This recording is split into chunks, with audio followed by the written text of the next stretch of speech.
Arm wrestling is not simply a sport of biceps and brute force. It takes true skill and technique to master the art of the throwdown. Here are some tips to help you annihilate your opponent at arm wrestling.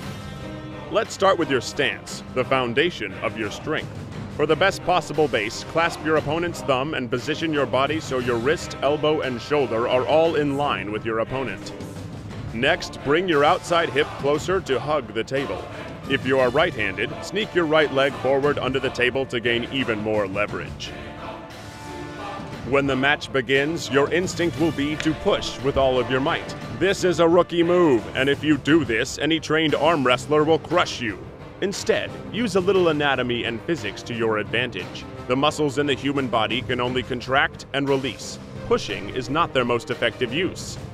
Instead, you want to pull your opponent to their ultimate defeat. There are two primary pulling techniques that could secure your place in the winner's seat. First is the hook. Once the match starts, try to pull your wrist towards you so your arm resembles a hook. This gives you a mechanical advantage. As soon as your wrist is curled, use the force of your body to pull your opponent down. The key here is to keep your outside shoulder behind your wrist at all times.